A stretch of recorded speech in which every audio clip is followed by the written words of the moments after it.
Welcome once again to another episode of Recording in Progress, where we went so fast in honor of Sonic the Hedgehog, we accidentally started the show a little bit late.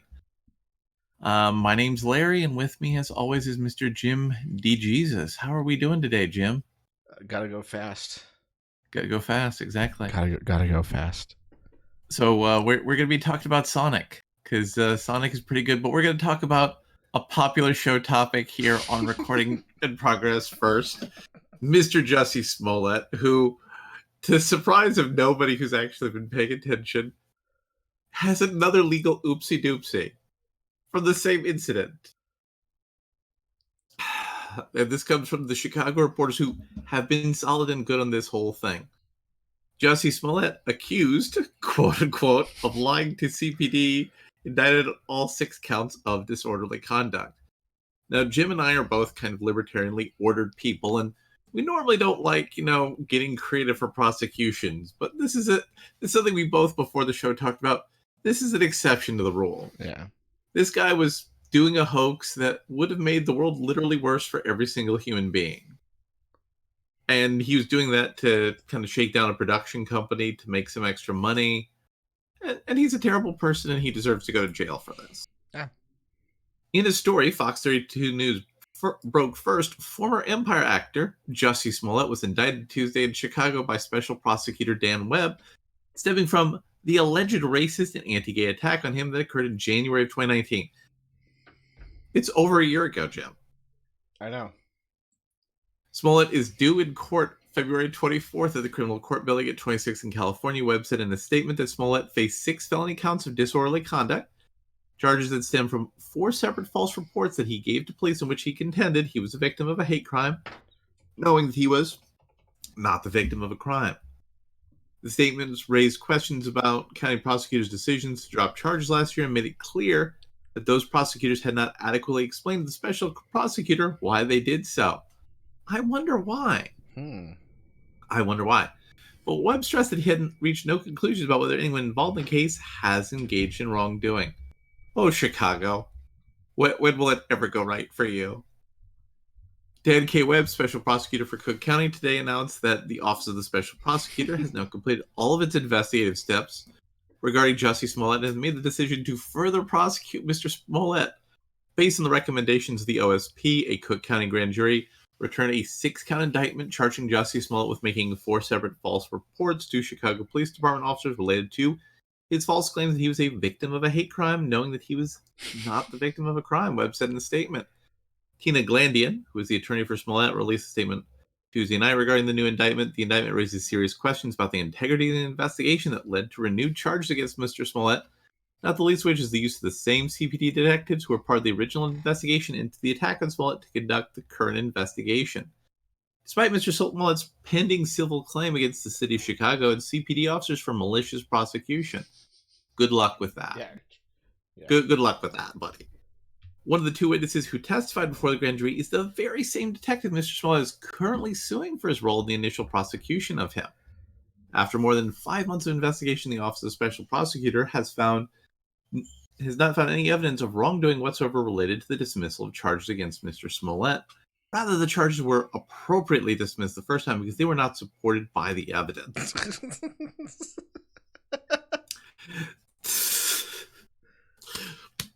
No. The attempt to re-prosecute Mr. Smollett 1 year later on the eve of Cook County State's attorney election is clearly all about politics and not justice. Smollett told Chicago police in January 2019 that 2 men physically attacked him and yelled racial and homophobic slurs. But prosecutors had insisted Smollett faked the racist anti-gay attack on himself in the hopes the attention would advance his acting career. But with little explanation, authorities in March 2019 abruptly dropped all charges against Smollett, abandoning the criminal case only 5 weeks after the allegations were filed. In return, the prosecutor said the actor agreed to let the city keep his $10,000 in bail. So what they're doing is political. What he did, that wasn't political at all. That was fine. That was fine. Yeah. I mean, he's getting probation because he worked out with Jesse Jackson, and the fact that he had former Obama administration people calling into the city. No, that's not political. That's just fine. Yeah. So again, we don't like the government, normally doing these sorts of things, but when there's clear and genuine implications of chicanery and corruption from the government, we, we're willing to make an exception to the rules on that sort of stuff. Yeah. I mean, Yeah, because if he gets off, if he completely gets off, the trend will be, hey, we can make all sorts of hoaxes, and like Amber Heard saying that I didn't beat Johnny Depp. yeah, No, I mean it's just a slap, right? It's just a closed fist slap. It's not a punch. You know the difference. yeah. It wasn't the Yeah. clap. It was just the cold. It was just the cold. It was That's a cold. all. It was cold for your penis. Exactly. It was a post penis strip. Yeah.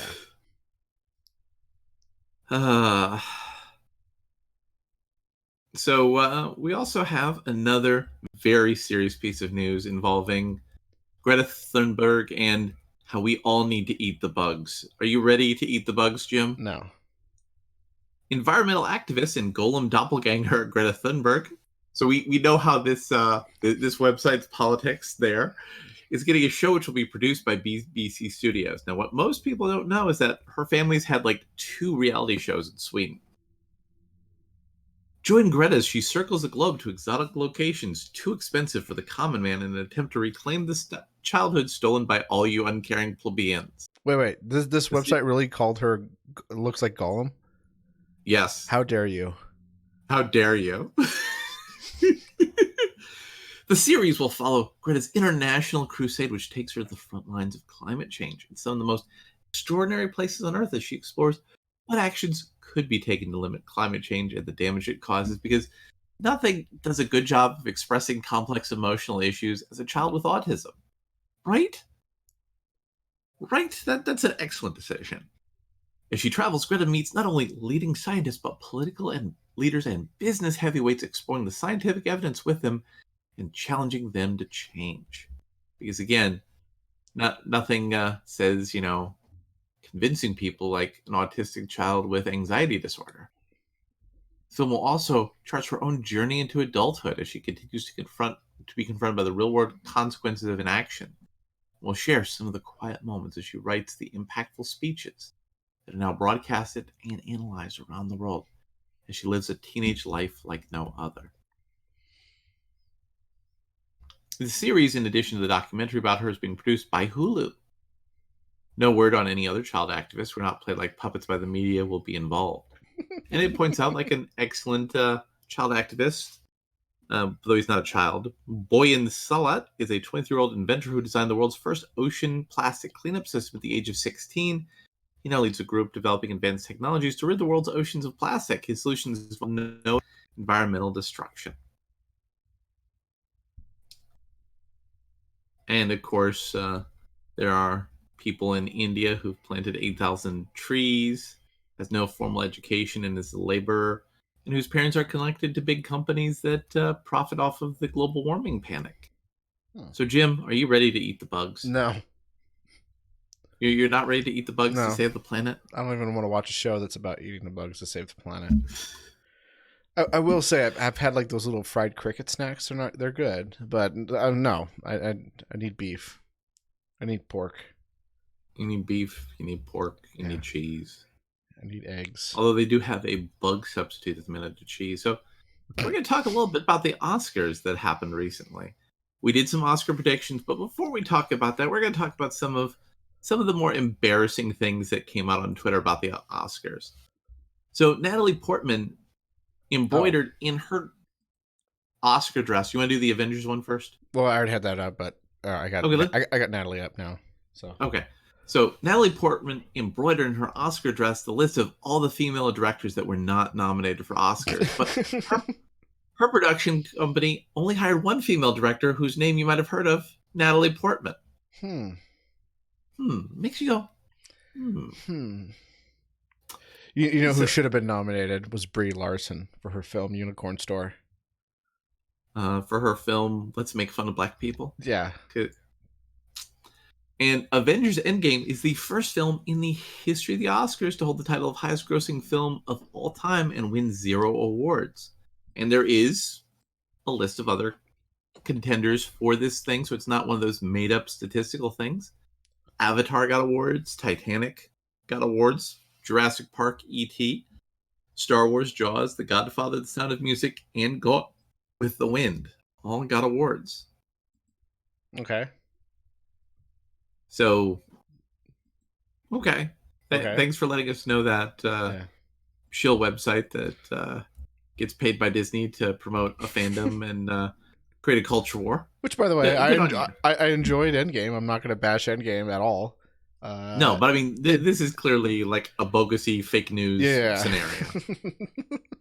Let's be real. This is a bogusy fake news sort of thing that they use to promote crap on social media. Yeah, I mean, I had to delete like a lot of really good movies from my honorable mentions list just to make room because, and I hadn't even considered Endgame to be in my top 10, let alone my honorable mentions for this year. As much as I enjoyed it, as much as I talked about how much I loved it. But it's Jim. It's a roller coaster ride, not really high art. So anyways. Jim, you did a deep analysis of our Oscar reviews. I did. Yeah, you did. We were talking about it before the show started. Oh no, I like what we predicted. I kind of have a vague memory of what we talked about it, but I'm not sure. Oof! Give me a second. I don't have a list or anything. So let me just pull this up then. so we can talk about this or something. Anyways, yeah. No, because I hadn't dug through everything because that takes forever. That's okay. Well, I have the winners list. You ready? Let's go over the winners list. Okay, so we'll go from there. We're working up or down? Do you want to start? Let's work for the top down. Okay, so best picture. So the nominees were Ford vs Ferrari, The Irishman, Jojo Rabbit, Joker, Little Women, Marriage Story, 1917, Once Upon a Time in Hollywood, and the winner was Parasite. Yeah, and I think we both talked about why we thought Parasite would win if it did win, and that's basically what happened. The Academy had taken so much trash talk about, you're not respecting foreign films. I was like, okay, here's an Oscar for your foreign film. Yeah, but we said that if they won, that Parasite would either win best film or best international. That didn't turn out to be the case. They ended up cleaning house pretty much. Yeah. Joaquin Phoenix won for the Joker, which we saw coming because he'd been denied. Renee Zellweger won for Judy and that was one that I got right that Jim didn't go along with because Hollywood likes talking about itself in movies. And that's what this is, and she's a gay icon, so that was a thing. Yeah, I thought they were gonna go for the diversity points and get Harriet, but. Yeah.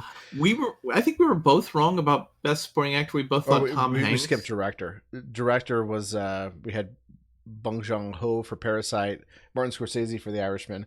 I knew that The Irishman wasn't going to get anything. I think that was one thing that we did get right. Todd Phillips, Joker, Sam Menendez, 1917, and Quentin Tarantino. And Bong Joon-ho won, and we figured that was going to happen. It swept. Yep. We underestimated how much they were going to course correct on that. Neither of us saw Brad Pitt coming, but I think we both talked about how he gave a really good performance. Yeah. I think we said Tom Hanks. Yeah, we thought Tom Hanks was going to do it. Yeah. Best supporting actress, Kathy Bates got robbed. Yep. Laura Dern did not deserve that award. And also, Scarlett Johansson deserved it more. So, animated movie. We dodged a bullet. Disney didn't get nominated in this category except for Toy Story. And Toy Story got an award it won. So good on Toy Story. 1917 won for cinematography, and that's respectable. But you were talking about how The Lighthouse is a horror movie, and that's why they didn't get it. You think? I was praying that would win, and picked that would win because kind of like, hey, you made a really good movie and we didn't nominate you for anything, but then it all kind of clicked after all the dust was settled. Yeah, they were after horror. By the way, we skipped original screenplay and adapted screenplay, which On the was list I'm looking at, that's a little bit down. okay. So All right. who won for original screenplay? Parasite, and they were against Knives Out, Marriage Story, 1917, and Once Upon a Time. And best adapted screenplay was Jojo Rabbit. So Taika Waititi got his Oscar. I think it was well deserved. I think he deserves something because he's been doing good stuff. Yeah, he's been doing some good work. And it's kind of interesting to kind of see. Sure, the Academy doesn't like horror and comedy, but a comedy won. Well, it's good. And Taika deserves it. Taika's great. He deserved it. He was good. Let's see, international feature film Parasite won, which isn't really surprising. Bombshell won for makeup and hair. Yeah, that makes sense. It makes sense. Yeah. Joker won for music because we need somebody to be the new go-to music person. Yeah, I think I picked that one. I think you chose. Yeah, that was the thing that I was talking about with one of my friends. Like, you thought it was John Williams. You thought they were going to send him off with one more, and I was like, no, Joker, because that. So it would have been hilarious if Randy Newman finally won one. Rocket Man got best original song, which is good and respectable. Yeah, as long as Andrew Lloyd Webber didn't get it, Cats deserves nothing. Yeah. Once Upon a Time in Hollywood got best production design because they did a great job on that. Yep. Sound editing was Ford versus Ferrari because it had a good quality sound. Sound mixing for 1917, I can kind of respect that. 1917 won for visual effects. Oh, I called Little Women for best costume design. You did. Because the Academy loves Victorian era shit, and that's what they always give it to. Always. Yeah. So let's see. And we didn't talk about the Razzies last time, did we? So best visual effects, 1917. Yeah. And they lost to, or Endgame lost, which I don't remember what we said about that. I think we ended up saying that the Endgame was going to take it. Yeah, did we talk about the Razzies last show? No. But they did announce their nominees. No, we didn't talk about it on the show. We talked about it in our Discord. Yeah. Excuse me. This is their 40th year. So yep. Worst picture, Cats, The Fanatic, The Haunting of Sharon Tate, Rainbow Last Blood, and The Medea Family Funeral. I think that's unfair to those last two movies because those first three are pretty god-awful. And Rambo, I don't even think Rambo was a bad movie. I mean, I can get that, okay, you think it's schlocky, but it's not. Yeah. Worst actor, James Franco for Zeroville, David Harbour for Hellboy. I don't know what that is. Sylvester Stallone for Rainbow Last Blood. That's unfair to Stallone. And John Travolta for The Fanatic and Trading Paint. I personally think if you're nominated for multiple movies, you should just get the award. Yeah. Worst actress, Hilary Duff for The Haunting of Sharon Tate. She should get it. Anne Hathaway for The Hustle and Serenity. Francesca Hayward for Cats. Tyler Perry as Medea for Medea Family Funeral. Rebel Wilson because she's terrible. She should also be nominated. Yeah, for Cats. Yeah. She should be nominated for both. She ate cockroaches, goddammit. Worst supporting actress, Jessica Chastain. Cassie Davis for Medea Family Funeral. Judi Dench for Cats. Some Hispanic lady for Rainbow First Blood. Rebel Wilson for Cats. The Cats is a recurring theme here. Yeah.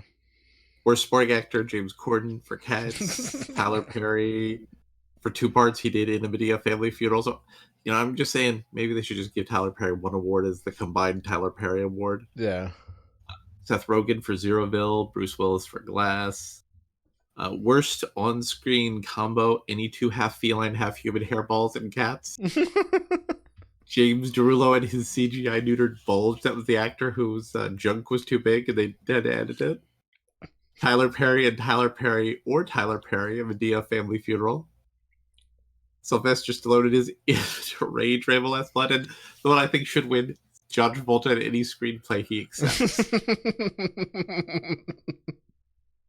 Worst director, Fred Durst, James Franco, Adrian Gruberg for Rambo, Tom Hooper for Cats, Neil Marshall. I mean, Fred Durst did talk about, Limp Bizkit is that hot song in his own movie. Oh, yeah, Limp Bizkit's great, man. Oh, it's so good. Yeah. Worst screenplay, Cats. I mean, that's probably it. I mean, The Haunting of Sharon Tate was also pretty terrible, Yeah, too. yeah. Haunting of Sharon Tate was not only terrible on every level, but it was also offensive. It was like, oh, how? It really was like a group of scientists got together and was like, how can we make the worst possible movie ever? Well, we need we need terrible directing. We need no story. We need to do a trope over and over again that everybody absolutely hates, like, having a scary sequence, but it turns out it was just a dream. So we'll just make the whole movie that. And then we also have to offend people. How do we offend someone? I don't know. Let's insult a person who was brutally murdered and then use that murder as a premise for a slasher film. Yeah. And then they were like, that worked. What can we do even worse? How about something more recent? Nicole Brown Simpson. Here you go. Ugh. So, worst remake. And then we'll call, what the heck was his name at the time? Bruce Jenner. We'll call him a drag queen. So now everybody's offended. Yeah. Let's see. Worst remake, ripoff or sequel: Dark Phoenix, Godzilla King of Monsters, Hellboy, A Medea Family Funeral, and Rambo. I mean, that's a hard choice. I'd have to say Hellboy in that. Worst reckless disregard for human life and or public property.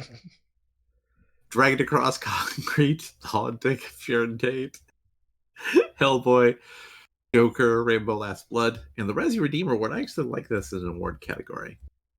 Eddie Murphy for Dolomite Is My Name, Keanu Reeves as John Wick 3 and Toy Story 4, Adam Sandler for Uncut Gems, Jennifer Lopez and Will Smith. And The Haunting of Sharon Tate got 4, Cats got 9, The Medea Family Funeral got 8, but in fairness, like 5 of those are for Tyler Perry. Rainbow got 8, Hellboy got 5, The Fanatic got 4, and Zeroville got 3. Nice. So we're gonna definitely cover the Razzies, and no matter who wins, we all do. Everybody loses. No, we all win. Yeah, we all win. So yeah, that's the list of the Razzies, and we were also talking about, somebody asked us on Twitter, and so if you ask us things on Twitter, we may actually incorporate them into the show. Yeah. I might actually encourage people to watch the show and stuff, like talk about what movies we're looking forward to going in here. And so Jim and I spent a little time on Discord talking about some things, and let's talk about the movies that we're looking forward to that we think this is going to be a good time. Let's start with Guns Akimbo. So you've all seen the meme of Daniel Radcliffe looking like a homeless person in a bathrobe with guns. That's Guns Akimbo. There we go. I just wanted to get that there. Sorry, carry on. It took me a while to get the 2020 picture up. I closed it on accident. So, the French Dispatch was one that you were more interested in than I am. What was the deal with the French Dispatch? Do you remember? Here, I'm still pulling the stuff up. Let me see. What was the French Dispatch? I think it was by a director that looked interesting. Yeah, because it was the guy that did Baby Driver. Yeah. No, this is a Wes Anderson film. Yeah, sorry, it's a Wes Anderson movie. Wes Anderson movies tend to be. He did not do Baby Driver. I'll just make that clear. I'm confusing. That's a different good director. Yeah. It's a love letter to journalists at an outpost of an American newspaper in a fictional 20th century French city that brings to life a collection of stories published in the French Dispatch magazine. Yeah. And, it's Wes Anderson, so this will be fun. It'll be a fun movie. It's starring the normal Wes Anderson actors. So we're going to have a good time. Yep. Let's see. What's next on the list here? Tenet. So Tenet's going to be like an action movie by Christopher Nolan. It has some sort of weird time travel mechanic in it. It's got a good, compelling actor as the lead. That looks like it's going to be fun. Ghostbusters Afterlife, where we get to experience what a good Ghostbusters sequel will be after 4 years. Hopefully. I mean, Ivan Reitman's son, the director, he does a good job in his other movies. I'm very positive about that, and I think also we were making fun of another movie for having like a copy and paste kind of plot, and I noticed like, hey, wait a minute, isn't that the plot for Ghostbusters Afterlife? And you were like, this could be bad. Yeah. Yikes. Jordan Peele's producing a Candyman movie. That looks pretty awesome. We got the new Wonder Woman sequel, and I mean, Gal Gadot's a really compelling, charismatic actress. Mm-hmm. I mean, with the exception of the Fast and the Furious movies, like if she's in something, that immediately has me being interested because she's got like something to her for charisma. So here's a movie that you put on here because Ridley Scott is either a really good director or a really terrible director. Yeah. So Charles VI declares the night Jean de Croix settled his dispute with his squire by challenging him to a duel. This movie was written by Ben Affleck and Matt Damon. That could be good. I mean, first of all, their first film was Good Will Hunting. Yeah, a little movie called Good Will Hunting. Yeah, and I'm not a big fan of it. I do appreciate it as being a good film, but just not. I can't stand that Boston accent for too long. It's just grating. Same thing with thick New York accents. It drives me nuts. Sorry. And this is based off a book by a guy named Eric Yeager. You also got to remember that Ben Affleck did Argo, which was it's probably one of my favorite movies. I love that movie. So here's some of the actors that are in this movie: Adam Driver, Matt Damon, Ben Affleck, Brian Mulvaney. Could be anything. Oh, what was the movie with Ben Affleck where he plays himself, an alcoholic? Yeah. That's not a movie we have on the list that we're looking forward to. Yeah, but I'm interested in watching it to see what it's all about because it looks like it could be good or bland. I don't think it doesn't look like it's going to be bad. It just looks like it's going to be one of those. The big movie I'm looking forward to is Dune. Yeah, and because literally doing a good adaptation of Dune, which I still am not sure is possible in a movie. They literally have the only working director who I think could pull it off. And he's going to take the first book and split it into 2 movies because again, it would be a chore to do it in anything in a single movie. Yeah. And the Lynch Dune movie is a tribute to how amazing it is because they took almost the raw book in its unfilmable form and barely made any changes to it. You're not expecting good things out of the West Side Story movie that's being made by Steven Spielberg. No, that's one of those things that just doesn't hold up. Are they going to try to modernize it? Probably. Because if they do, it's going to be even worse. I mean, they already made a film adaptation of it. It's fine. Why would you need to do it again?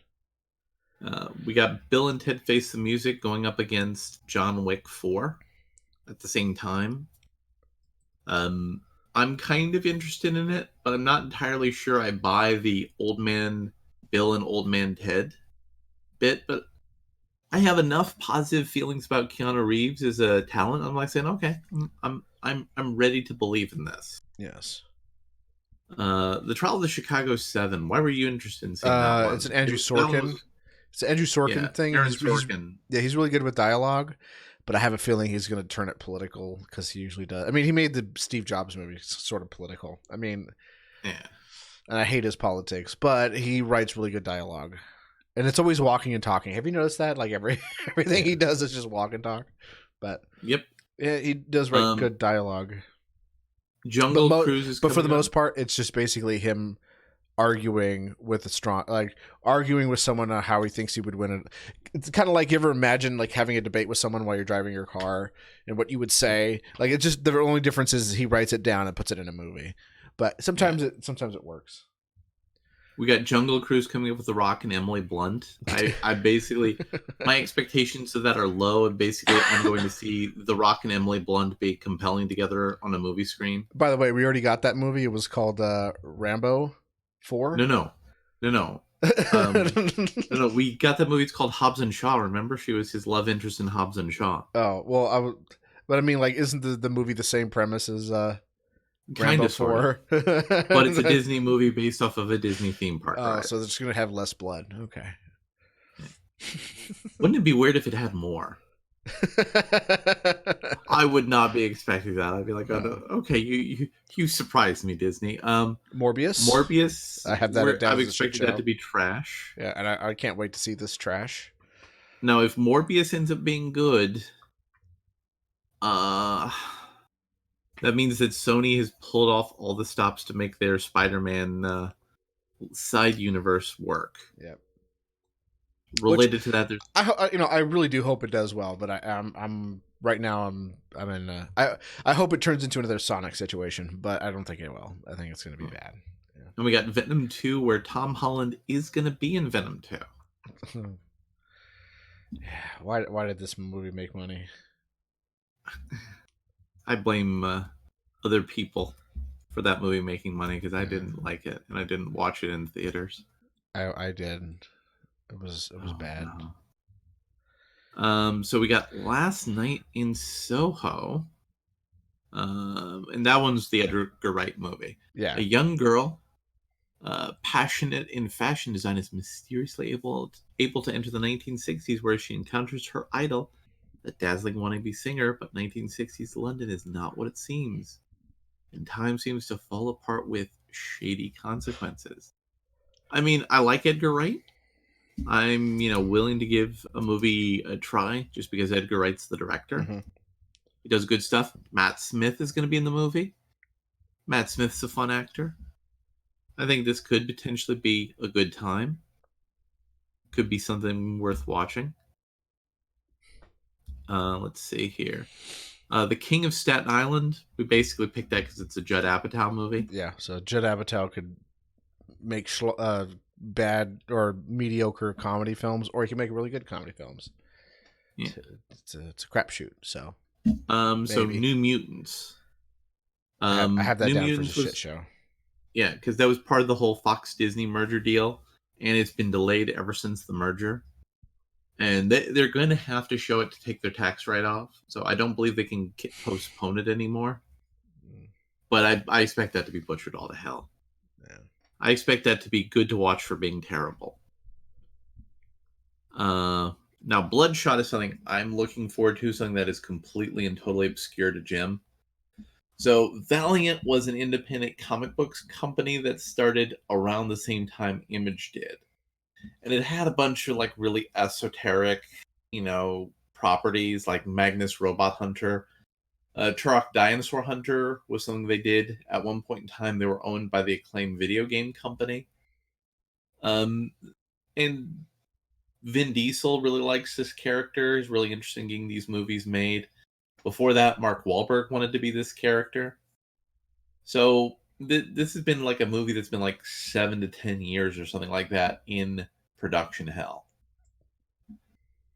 But it's been in production hell because there really wasn't anybody willing to push it, and they need more franchises, the studio that's got the rights to this. So it should have been way ahead of time. Wendy is a woke take on Peter Pan from Wendy's perspective. Talking about how Peter Pan is the avatar of toxic masculinity. And a rapist or whatever. Yeah.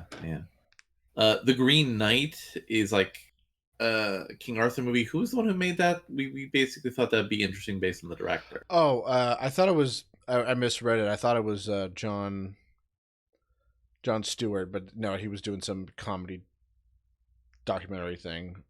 Yeah, but I don't remember who it was. Then Barb and Star go to Vista Del Mar. That just sounds terrible. Yeah, and the trailer is just painful.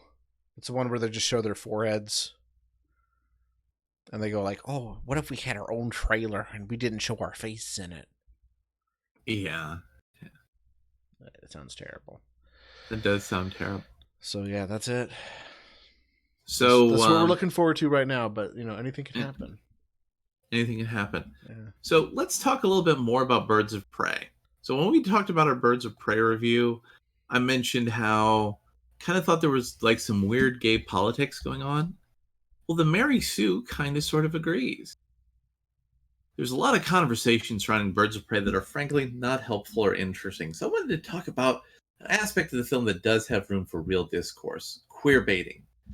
Spoilers for Birds of Prey. In this film, it doesn't take too long to confirm that both Harley being bisexual and Renee Montoya being a lesbian is something that is in the canon in the comics.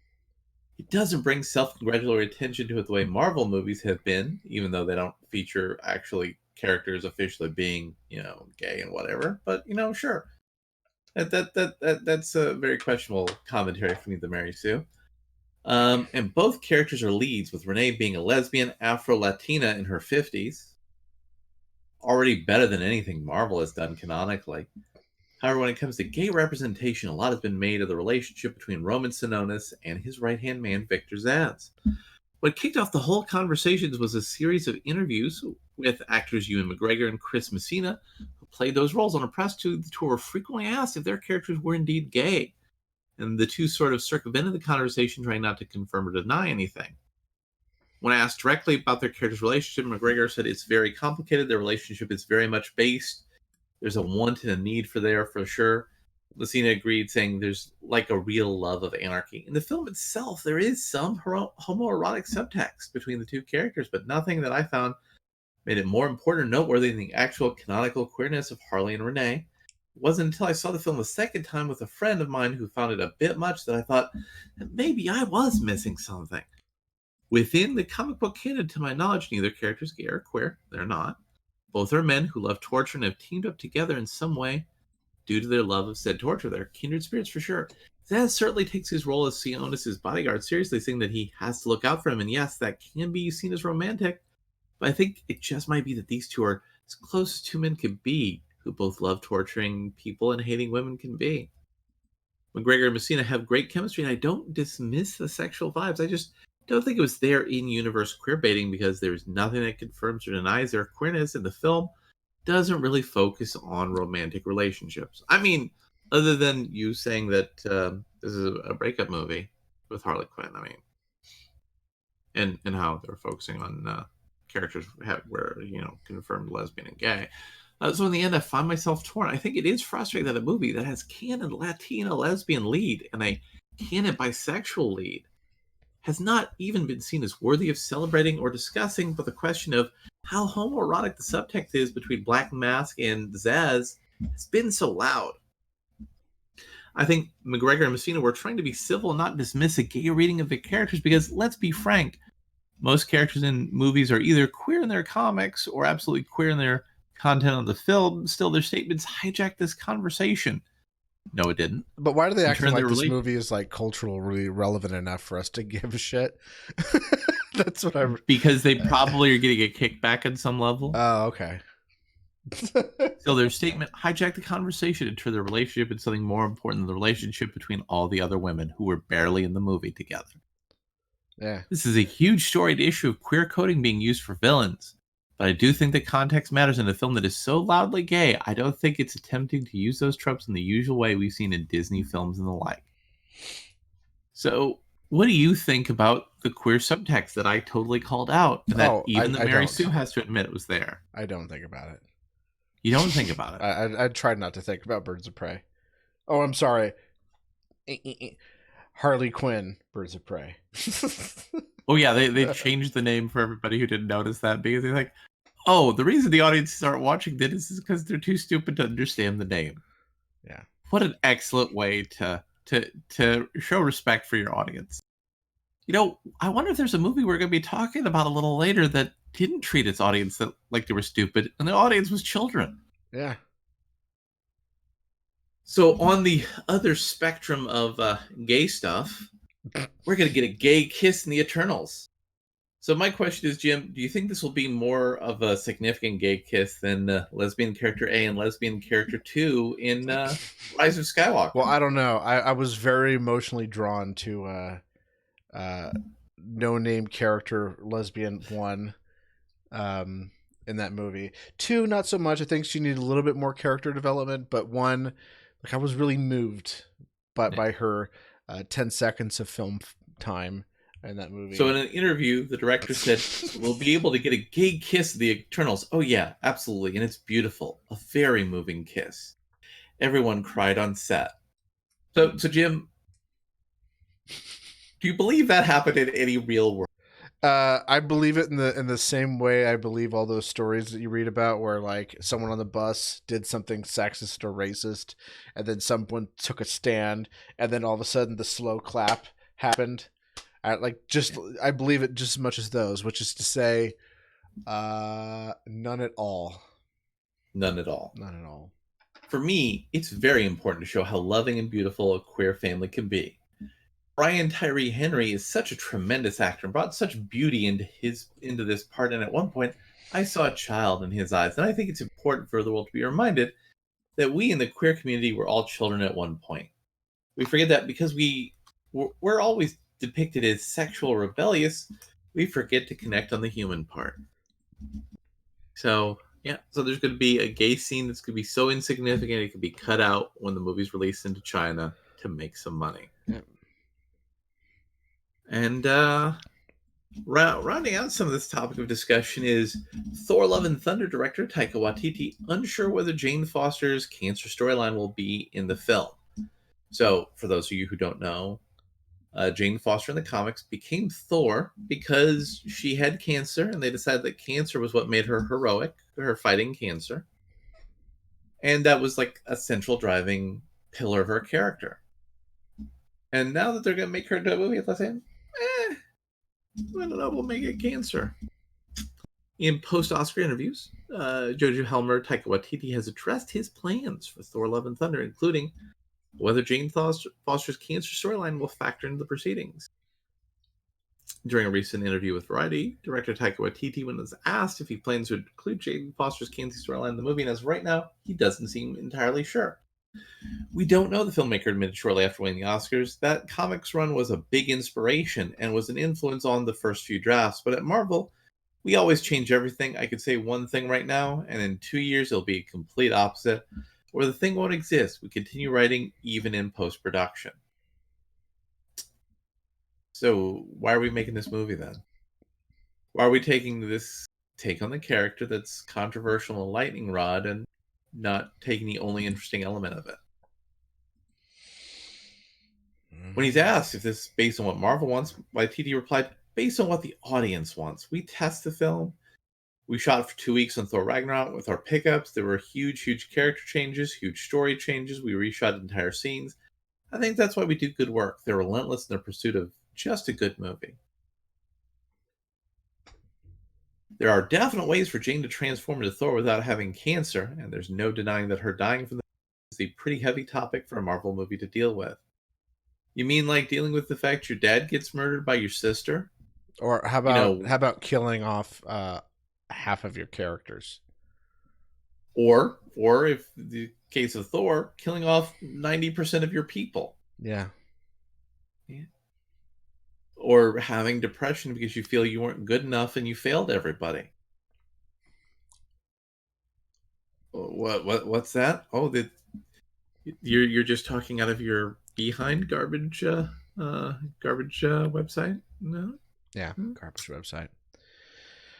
So yeah, that's some of our little discussions, but we're going to talk about an album now. Yeah. So, for those of you who've been paying attention, Larry likes movies, Larry likes music, same with us, but one's a little bit more skewed than the other, so while he's helping me with movies, I'm helping him with music. And today, this week, we're doing Poppy's new album, I Disagree. Now, Poppy is an internet... I mean, how could you disagree with a face like this? I can't. I literally can't. I can't.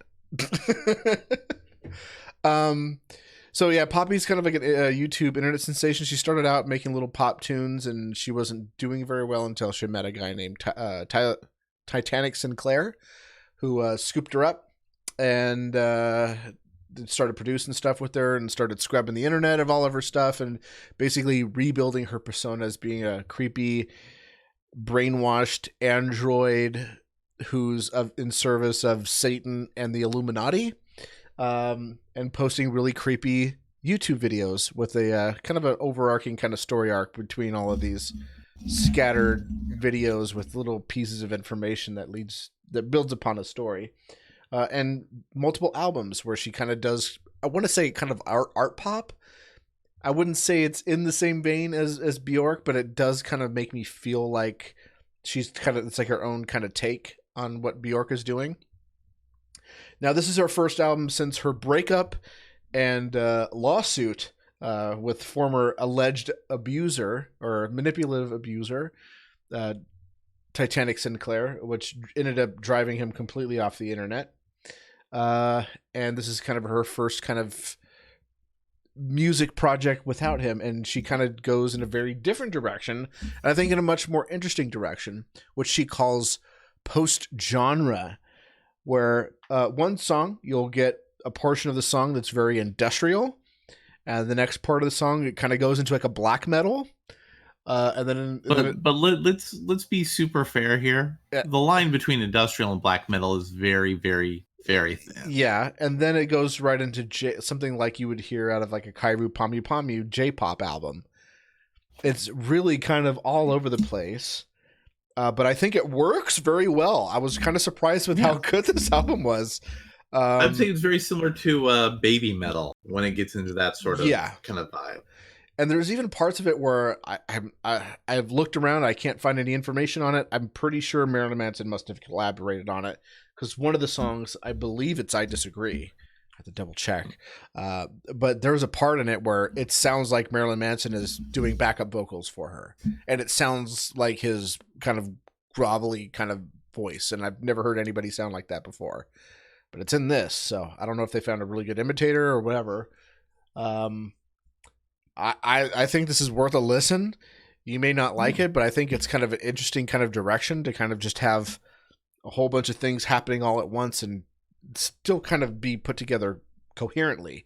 You know, it's not a complete mess. I've seen bands kind of do this before where they kind of grab multiple things at once, but this is kind of like a staple of J-pop, where like you'll hear like a J-pop song and it goes through like a really kind of saccharine sweet kind of jingle, and then it just turns into something like dubstep for a bit.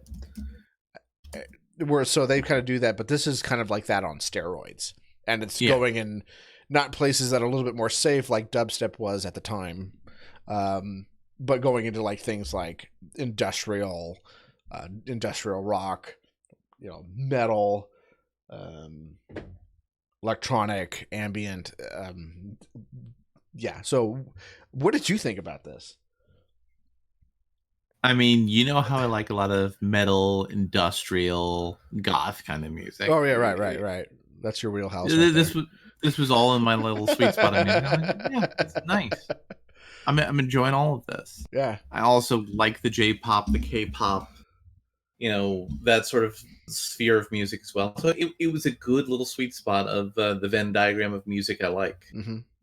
It's almost like giant steps, but instead of jumping around in different scales, it's jumping around in different genres, and it pulls it off. Yeah.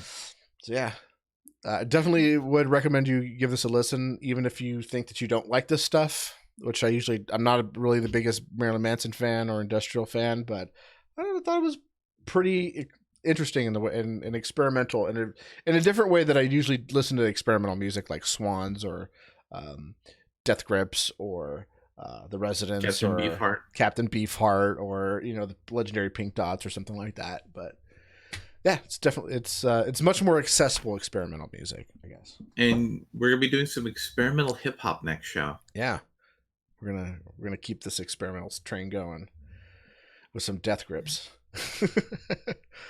All right, we're listening to some Death Grips. Yeah.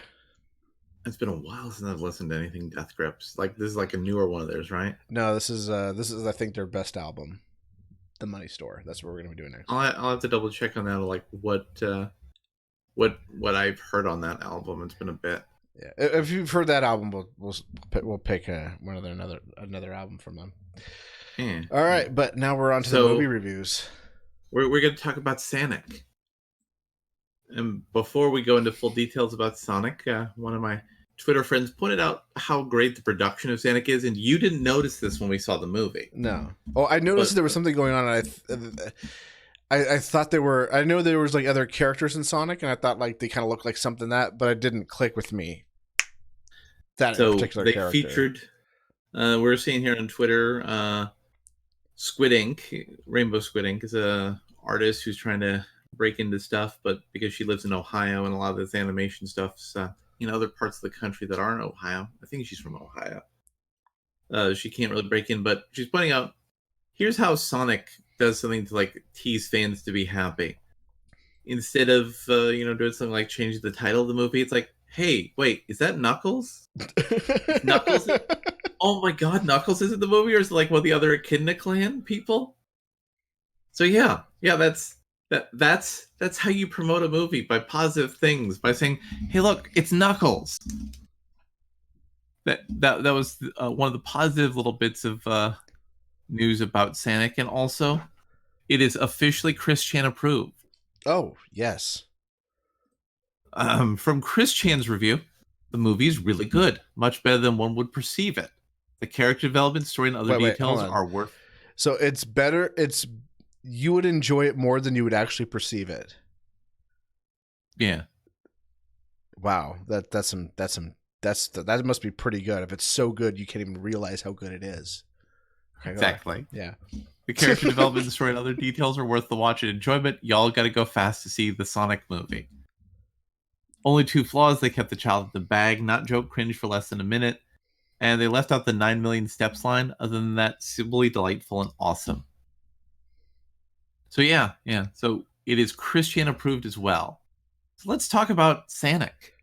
So Jim, how do you feel about the fact that Sonic the Hedgehog may be one of our favorite movies of this year? Well, there's not a lot of competition, so I was looking forward to it being a complete shit show. I thought it was going to be this year's Cats, or I thought it was going to be last year's Cats, but instead we got Cats and no Sonic because they said, "Hey, and you Sonic know what? said, you know what? You're right. This is terrible." Yeah. Let's lead in with that terrible character design. The whole movie would have been different. Yeah. Literally making Sonic look like Sonic fixed the movie in large ways. Yeah. It's not a perfect movie. I'm going to talk about the very few things that I would say that I didn't like, and I'm using air quotations, but it didn't bother me. And it was kind of like a lot of the emotional kind of moments with it didn't really resonate with me. Where it's like super basic. Yeah, it's like the whole like, oh, I'm sad because I have no friends. Like, okay, but when he started running around the baseball thing because he was so sad, I was just kind of like, they just needed something. This is really reaching. There was a scene where they were on the run and, in the middle of, this big action piece that, they were having a fight about debate kind friendship. About friendship. And it's kind of like, that was a joke that I think they could have just cut that joke off about the dog. That was the money shot on that whole sequence of comedy. Yeah. Other than that, though, that out a little too long. I have nothing else negative to say about this. This was so much fun. We got jokes about Sanic, 2 of them. They have actual internet meme jokes embedded into the script. Yes, we got hints of Knuckles and blatant like, hey, Tails is coming for the sequel. Yeah. The human actors, which usually are like the centerpiece for most of these kind of like fish out of water, This wasn't really though a fish out of water movie. Sonic had lived in this town for like 10 years in the background. He totally enjoyed the life on Earth, and he didn't want to go to the fungus planet. Well, he still was a little fish out of water. Even though he was there, he didn't really participate too much in it. He was always kind of anytime humans were around, he didn't want to be seen.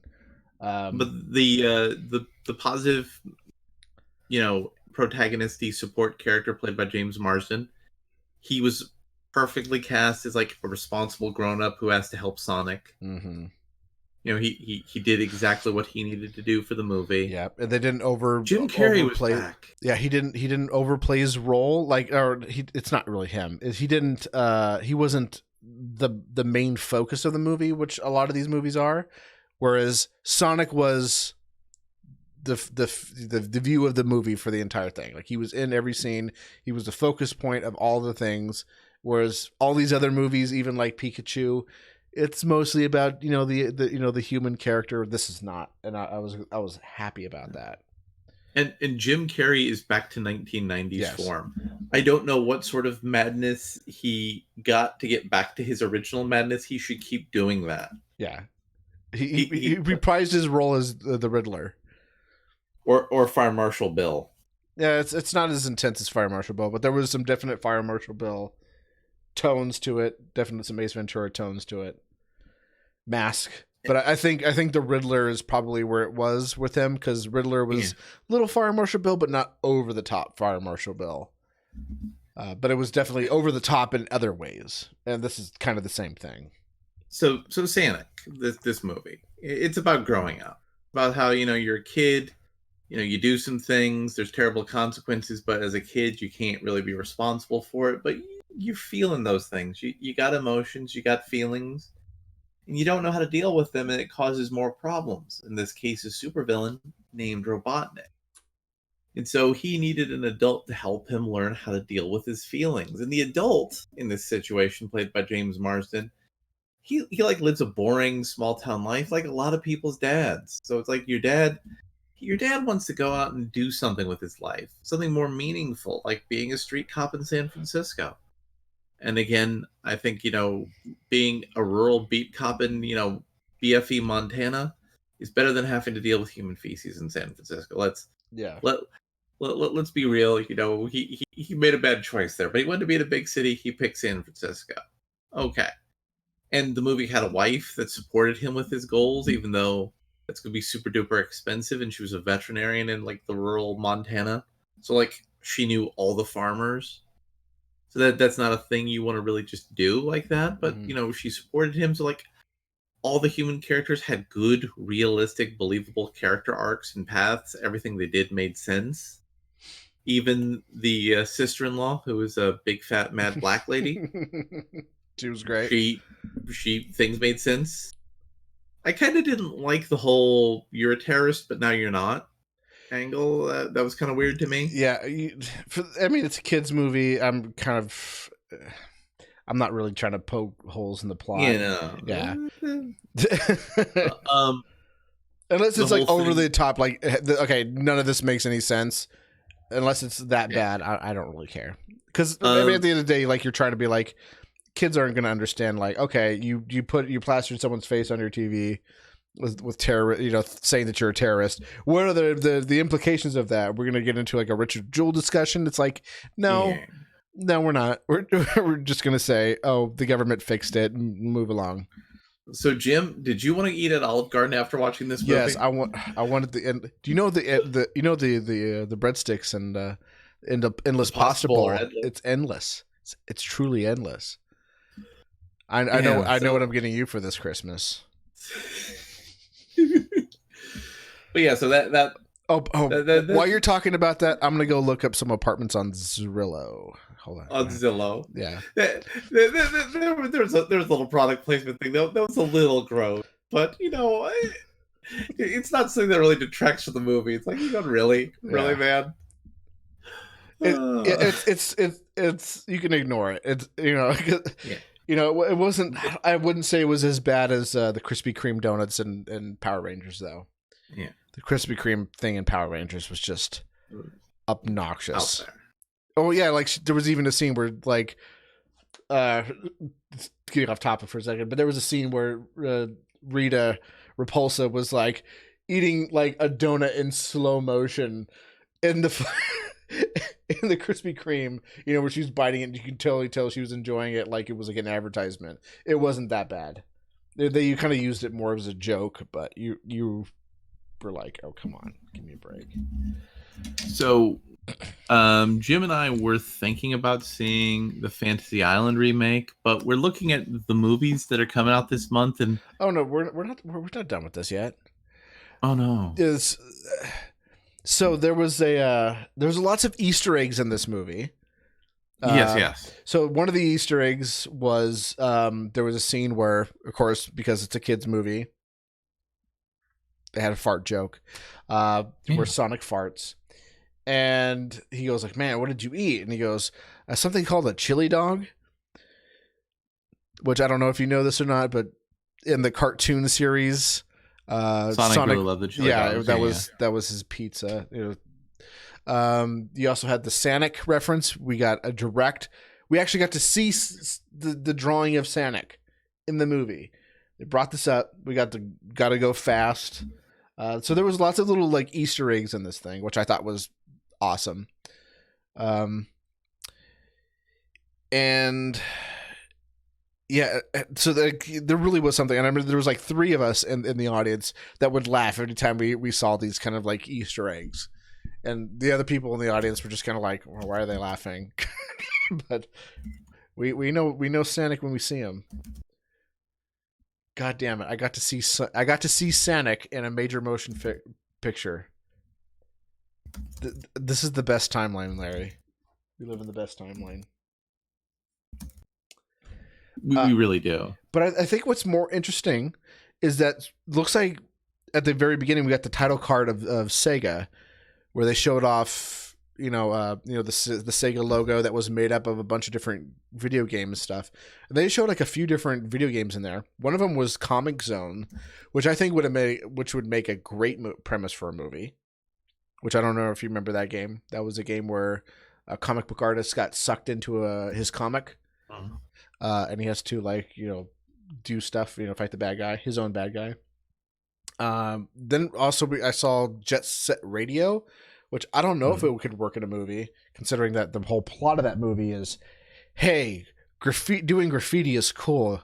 I don't know if that would work in a movie or if they would greenlight a movie like that. But if they do, that would be great. So Sega, if you're listening, I want a Jet Grind Radio movie, and I want a Comic Zone movie, like really bad, like really, really bad. So, there's so many great movies to be put out there. Like Mass Effect could be a great movie, except the last one.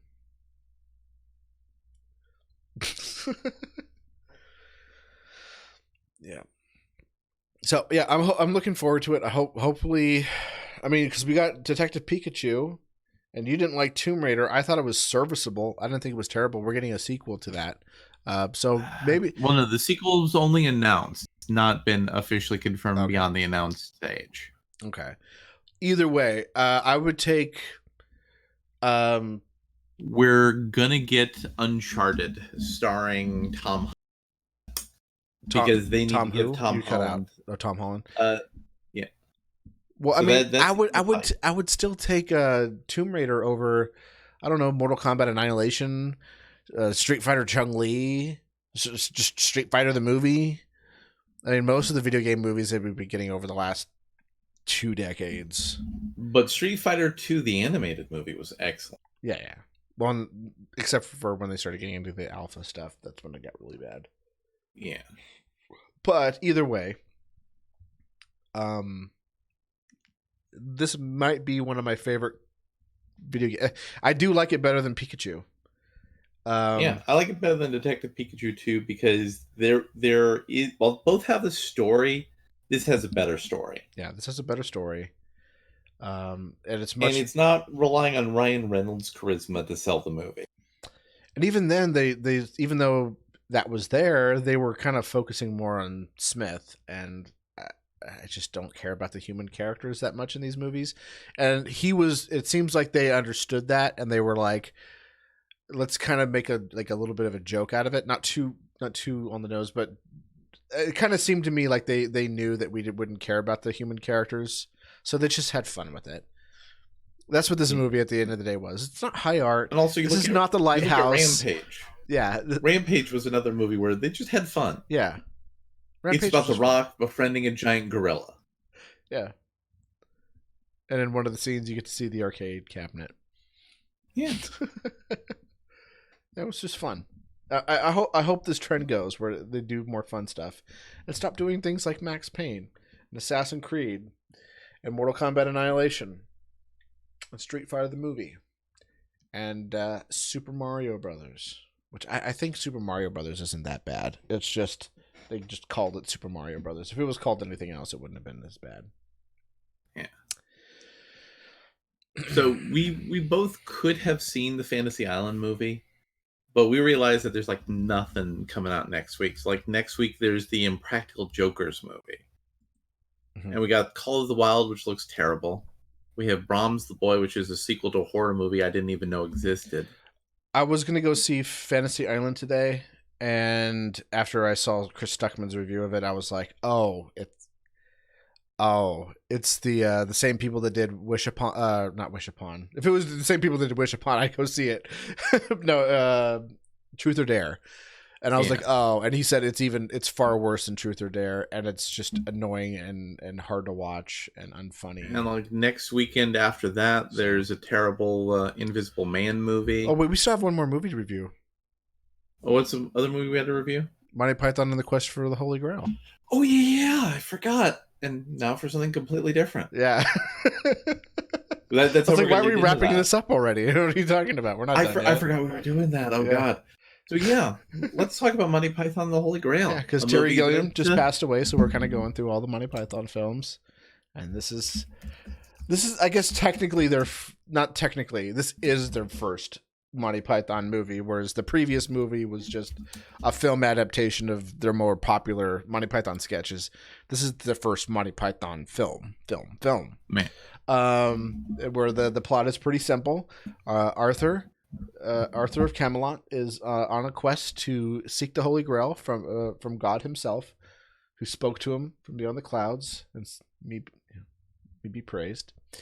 And and he goes and he starts getting knights to serve on his round table on his quest to find the Holy Grail, and they all kind of go through their own little adventures, which kind of hit upon various aspects of their character.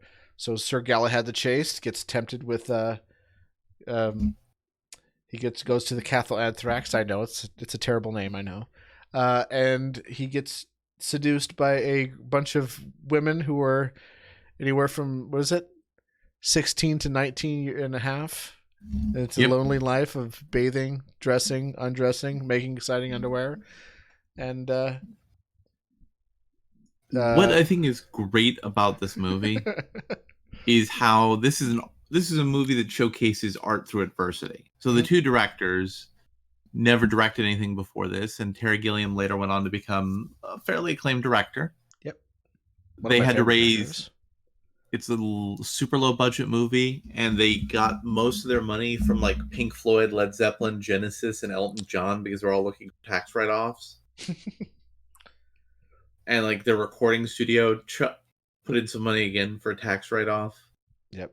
They couldn't film in several of the locations they originally planned to film in, so they just filmed outside the same location. Yeah. I think the castle, the authority on castles in Great Britain said, "Oh no, you can't film in any of our castles because we don't want to degrade our castles with filming a comedy."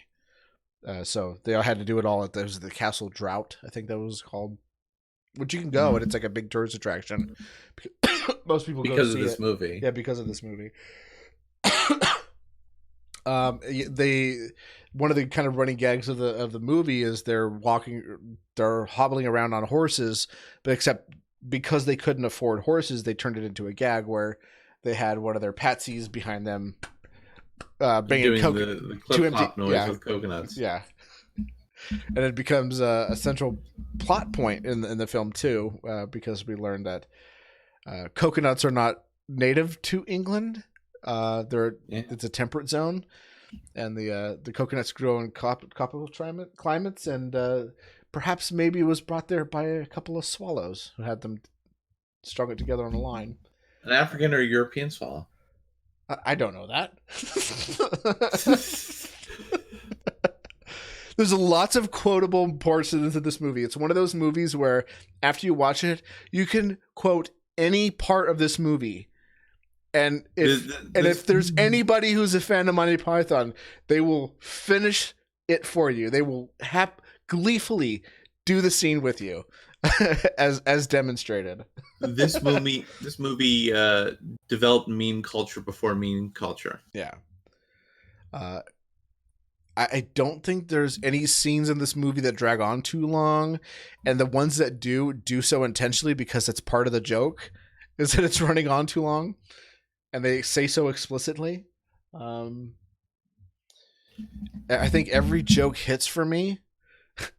Like every scene where you're supposed to laugh, I just can't help but laugh. And I've seen this movie like a trillion times. This is if this is not my favorite comedy, it's definitely one of my top 3 favorite comedy films of all time. I can't recommend this movie enough. I don't think it's their best, but holy fuck, is it still a 10 out of 10. Yeah. So if you have not seen this, you need to just drop everything right now before you even go see Sanic.